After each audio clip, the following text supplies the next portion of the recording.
আজকে আমরা বেলুন আর কয়েন মিলে একটা এক্সপেরিমেন্ট করব। দেখো তোমার সামনে এই বেলুনটা দেখা যাচ্ছে, এই বেলুনটা ফোলানো, কিন্তু এই বেলুনের মুখটা দেখতে পাচ্ছ? হ্যাঁ। নরমালি তো আমরা বেলুন ফুলানোর পরে বেলুনের মুখটা বেঁধে রাখি, তা নাহলে বাতাসটা বের হয়ে যায়। দেখো খোলা না? হ্যাঁ, খোলা। বেলুনের মুখটা কিন্তু খোলা, কিন্তু তারপরেও এখান থেকে বাতাস বের হয়ে যাচ্ছে না। দেখো আমি এটাকে এইভাবে ধরলাম, তাও বাতাস বের হয়ে যাচ্ছে না। এবার একটা কাজ করি, এই দেখো এখন বাতাসটা বের হয়ে গেল।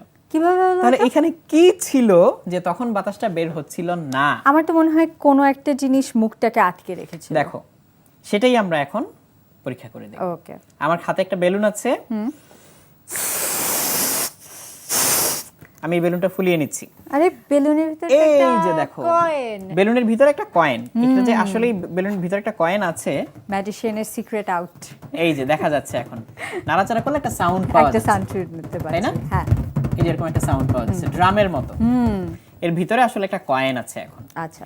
আমি এখন এটাকে উল্টে কয়েনটাকে ঠিক এমন একটা জায়গায় নিয়ে আসবো যাতে বেলুনের মুখে এটা আটকে যায়। হ্যাঁ, একদম আমি কিন্তু এর ভিতরে সেন্টারে। দেখতে পাচ্ছি, এই যে দেখো আমি কিন্তু দেখতে পাচ্ছি এই যে বেলুনের এই মুখে কয়েনটা এখন আটকে গেল। এবং খুবই সাবধানে প্লেস করে তারপর আমাদের বেলুনটাকে হ্যাঁ, ধরা লাগবে যাতে এখন কয়েনটা কিন্তু মুভ না হয়। আর কোনো সমস্যা নেই, বেলুনের মুখে কয়েনটা আটকে গেছে। হ্যাঁ। এখন এটাকে উল্টো করলেও এটা পড়ে যাবে না।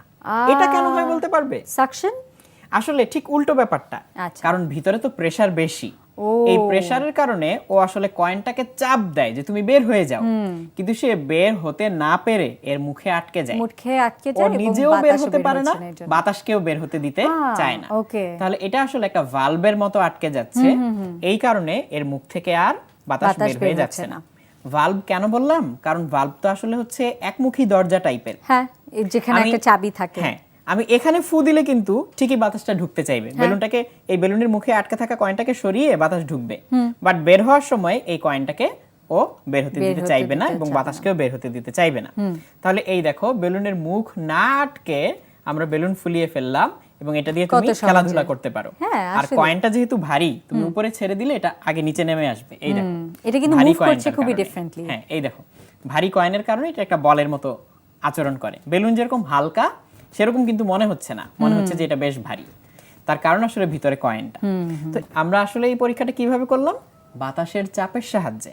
আমরা এর আগেও বাতাসের চাপ নিয়ে অনেক পরীক্ষা করেছি, তবে এই পরীক্ষাটা আমাদেরকে প্রমাণ করে দিচ্ছে যে বাতাসের চাপের কারণে এরকম সলিড ভারী মেটালিক অবজেক্ট, তার মানে হচ্ছে একদম ধাতুর তৈরি যে পয়সাটা, এটাকেও আসলে উপরে আটকে রাখা সম্ভব। একটা জিনিস কিন্তু বুঝতে পারছি যে বাতাসের চাপের ডিরেকশনটাও কিন্তু আমরা বুঝতে পারছি এখান হ্যাঁ, থেকে। বাতাসটা এদিক দিয়ে বের হতে চাইছে, চাপ আসলে সব দিকেই কিন্তু দিচ্ছে।